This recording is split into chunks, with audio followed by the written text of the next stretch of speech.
Well, obviously we're incredibly excited, obviously to be at home as well. But just from the start of this season, it's been like for everybody, it's been quite a whirlwind, and to know where we are right now, where we were in August when we kind of were out away at camp and had to take a pause to figure out what our team wanted to do because there was a lot of things around us that were that were closing down and shutting down, and the Big Ten, when they closed down, just being in this area was a really difficult one. And so our guys had to make some decisions all the time when we were away. And, this was why we made the decision, is just in case we had an opportunity to really play and, to get a season in, that we wanted an opportunity, a chance at a championship. And that's what we've wanted since we got here. That's been our goal every start of every year, is give us an opportunity to play for a championship. And through everything that's happened, from 21-day layoffs to another 21-day layoff to we'll end up being a 28-day layoff, it's kind of all coming to a head on Saturday, and we're excited about it. Okay, we'll take our first question for Coach Fickell from Justin Williams from The Athletic, please. Hey, Coach. Just curious, after the past couple of weeks, what can you tell us about the general health and availability? I know it's early in the week, but how you're feeling heading towards Saturday?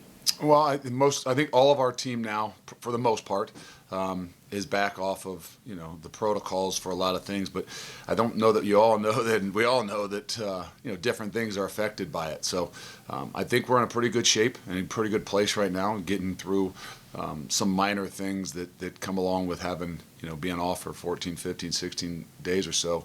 But other than that, I think we should hopefully by Saturday be in good shape with just about everybody. Okay, we'll go next to Chad Brendel from Bearcat Journal. Coach, you talked about getting back to practice last week. How do you feel the team has responded to getting back out there and being able to get them focused back in on playing for a championship on Saturday? Well, they're excited. That's what they love to do. It's just kind of unique as you're coming back and knowing that you've been off for, not haven't done anything for like 14 days. And, there's work to be done, but there's also, some things you got to do as you work yourself back in, not myself, but as you work all the different guys back into it. So it's been kind of unique as they come back and started to work, and we're hoping to even play last week to then having to push it and play this week. So it's been a unique challenge. Some people would think that, hey, you've had some time off, kind of like you're preparing for a bowl game. The reality is that's not it. That's not the case in any way, because you just had no real idea how everything was going to go and what was going to go, and it was kind of a roller coaster even the last week. So again, I think our guys are really excited that they're back to practice and they're back to playing. By Wednesday, I'm sure they'll really hope that Saturday can get here as soon as possible. Take the next question from Joe Daneman, please. Hey, Luke, we've been asking so many questions here the last, month, 6 weeks about the college football playoff, but you've been steadfast in saying that your number one priority is winning a conference championship. Why is the conference championship such a priority for you and your football team? Well, that was the goal when we walked in here, and we didn't even say win a championship. We said, hey, we want to play for championships. I think you always got to kind of put things in line and how you want to do things. And first and foremost is you got to give yourself an opportunity. And obviously, if you play well enough, you can have a chance to play for a championship.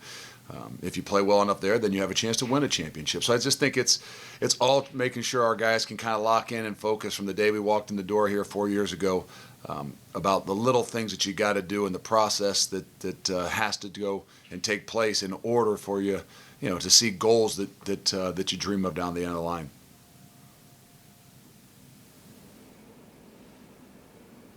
Go next to Brendan Staho, please. Hey, Coach, I know you purposely don't watch on Tuesday nights when they put out those rankings, but I saw you on with Fox this week, so I asked for Fox College Football. Did you feel disrespected at all that you guys got moved down a spot to 8 when you're undefeated and you're competing for a conference title? No, I've always believed that sometimes you're out of sight, out of mind, and it hasn't been a great situation for us because we haven't had the ability to play. And, from the time any of this talk started about anything like that, I've always said you got to be playing your best ball at the end of the year. Well, if you're not playing, it's kind of difficult to show your best ball. So things like that are going to happen, I would imagine. And again, I don't put a whole lot of stock into it. I'm not even sure I knew that unless I would happen to scroll through Twitter or something and see us post something via our own websites. But I don't put a whole lot of stock. I got a lot of the things that rise and drop my blood pressure and all the other things going on, and fortunately that's not one of them. We'll go next to Bill Dennison from WLW Radio. Coach, can you give us a scouting report on Tulsa for this Saturday? Yeah, they're a really good football team. I think more than anything that their ability, they're battle tested. They have had more really, really tight and close games from day one, from their first game of the year against Oklahoma State, to their ability to be down in a bunch of games and just continue to grind it out and find a way to be successful at the end. And that's what you want in a program. That's what you want in your team. And I think more than anything I could say, obviously offensively, they are battle tested and they find a way, whether they've been down in a lot of games, they've found a way to kind of grind it out and outlast a lot of people. Now to Morgan Beard from KTUL in Tulsa, please. Hey, Coach, over here in Tulsa, we've been talking to Philip Montgomery about Zaven Collins all year long and that defense in total from you. And I guess when you've prepared for them, maybe the 2 or 3 different times that you thought you were going to play them this year, what do you see from Zaven? I mean, he's getting a lot of attention with these postseason awards and whatnot. So what do you see from him, and what do you think of him as a player and just the way he's kind of just exploded this year? He should be up for a lot of those things. I mean, just an incredibly well-rounded football player. Sometimes you'd see a big guy like that, and you'd say, okay, he's a run stopper, and then all of a sudden, well, he is 6'4", 6'5", so he's hard to throw the ball over. So he does a decent job. No, he does a really good job in both phases, and I think that's where he's got a really bright future in playing the game. And obviously, I hope he gets the recognition he deserves throughout this end of the season. But in the long run, I think he's got a really, really upside because he can do pretty much everything. He can play the run, he can rush, and he does really good job in coverage as well. So regardless of what kind of defense you play at the next level, you're looking for guys that can play in all 3 phases like that. A quick follow-up.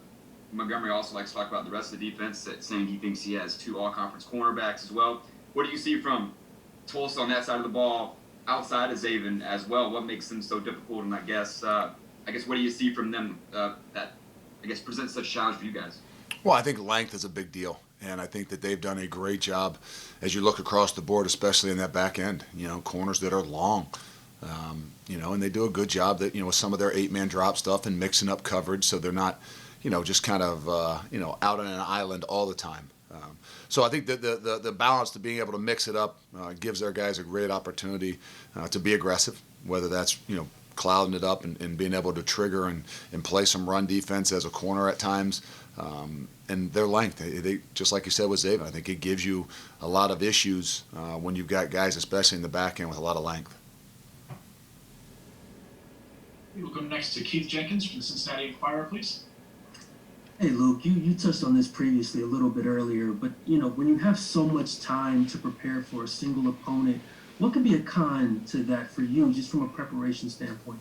Well, you start over-evaluating things. I think if you start preparing too early, which is, what's difficult, if you start preparing too early, by the time you get to Tuesday or Wednesday's practice, your guys are bored.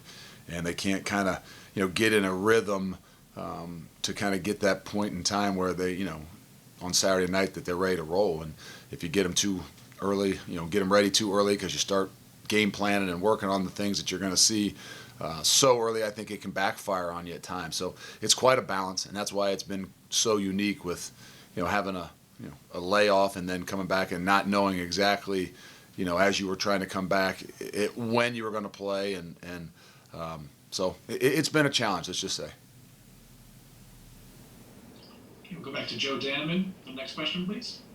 Hey, Coach, to follow up on my question earlier about the conference championship and how that's something you can control, and that's a goal you can put out there, and the whole season, that's the one thing you can control, is by winning games to get there.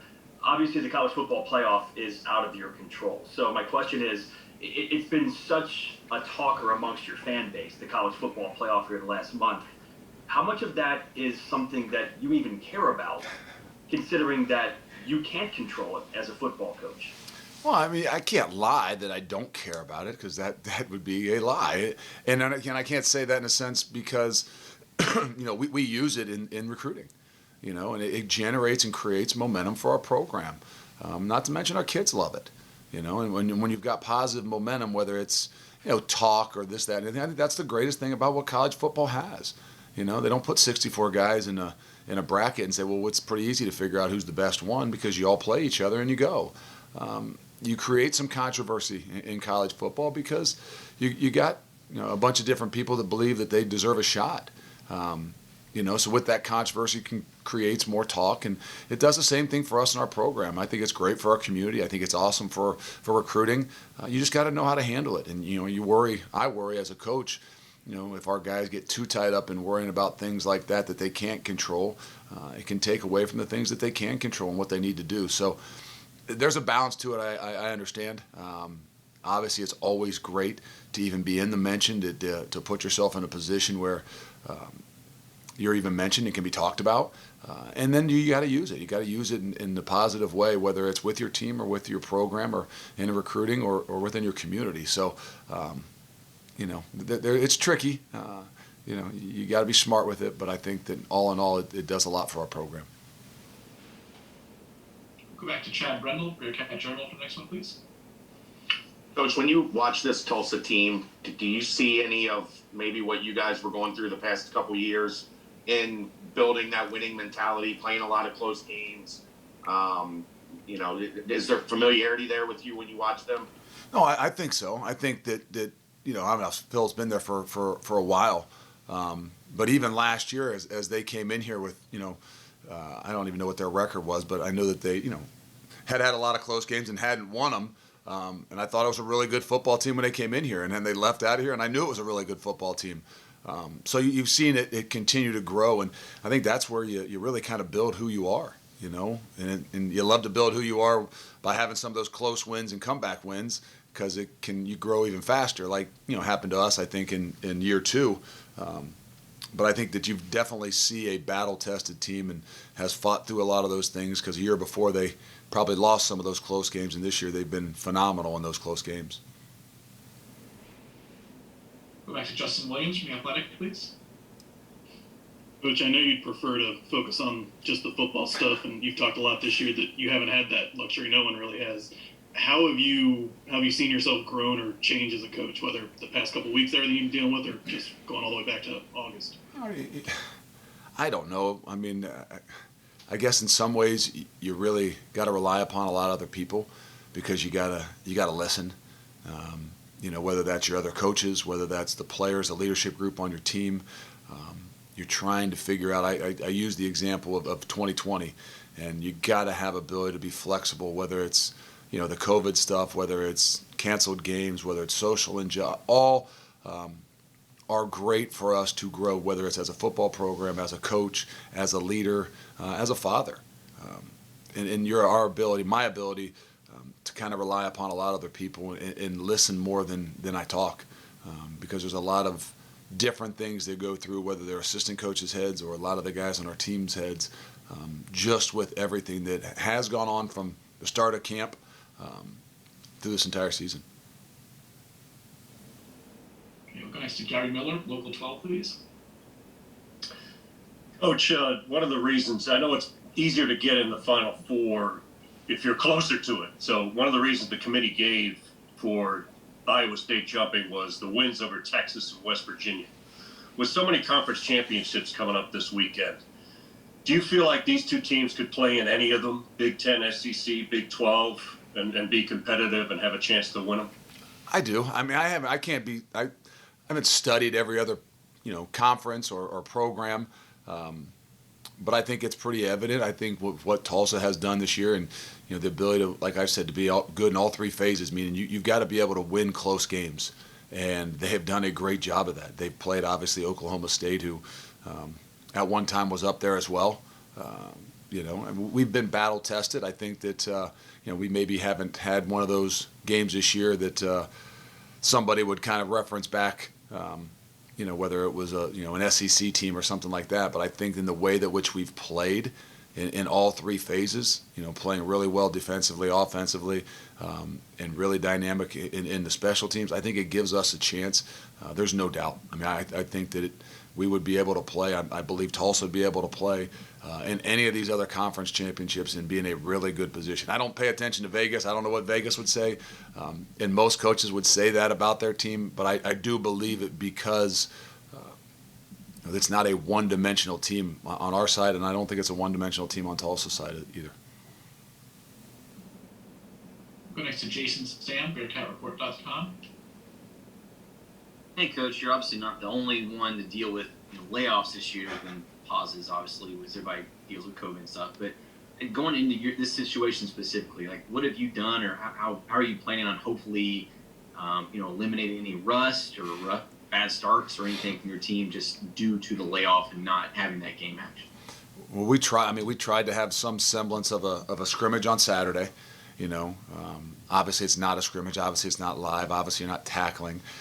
But just even going through, what a pregame feels like, what shifting from kickoff to defense to punting and just the normal interactions of a game, because to me the things that happen are fundamentally you're lax. You haven't ran the kickoff team out there. You haven't substituted on third downs and situations like that. And so we tried to go through in some ways a mock game as best we possibly could, just to get our minds back into the flow of things. And I mean that as a player. I also mean that as calling the game as well, both offensively and defensively. So the good thing, I guess you'd say, is we came back from camp and I think had 20-some days before our first game. And then in the middle of that season, we had a bye, and then we obviously canceled it the first time for Tulsa. And then we played the following week, and we had 21 days off there. So, all of which we at least had a better plan because we knew, when the game was going to be and what was coming ahead. This one was even more unique because you weren't really sure.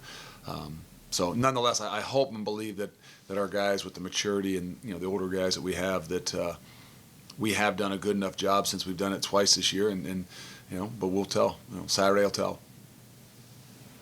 Time for two more. We'll go to Caleb Noe from WCPO, please.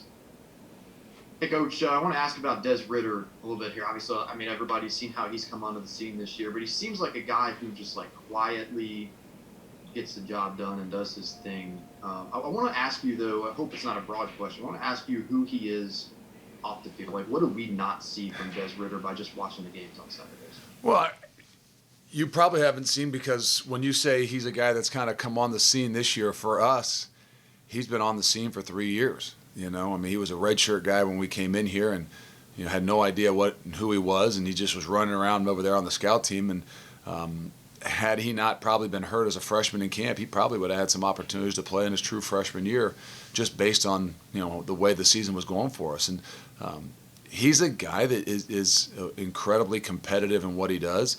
I really do think he's one of those guys that lives football. He loves the game of football and studying the game of football and all about the game of football. He is a student of the game, which is why I think he's got a bright future.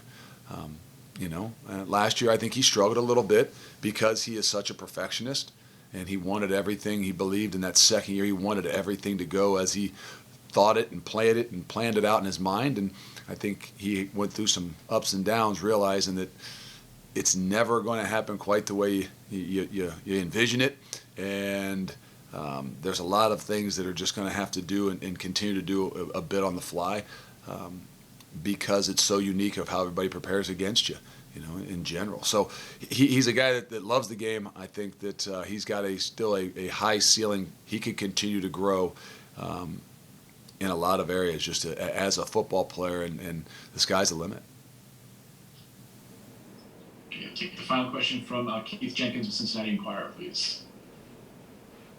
Hey, Luke, the weird thing about this week is, yes, this is a huge game to prepare for Saturday, but then the early signing period starts on Wednesday. So how are you able to balance that and Is that a challenge for you as you're looking at this week ahead?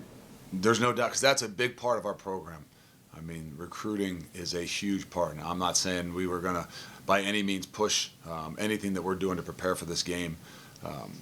But we'll make a big day of Wednesday. Wednesday will be a big preparation day football-wise, but then it's going to be a big day for us, hoping and believing we sign probably our entire class on Wednesday. So, we'll have a balance to it. Obviously, we're continuing to work. I think that's what you do throughout the entire season anyway. But continuing to work these last few days to make sure we're good for Wednesday morning as well. So there's a lot on the plates of all these coaches that they're excited about of getting to Wednesday and then getting to Saturday, because a lot of prep and a lot of work have been put into both phases there.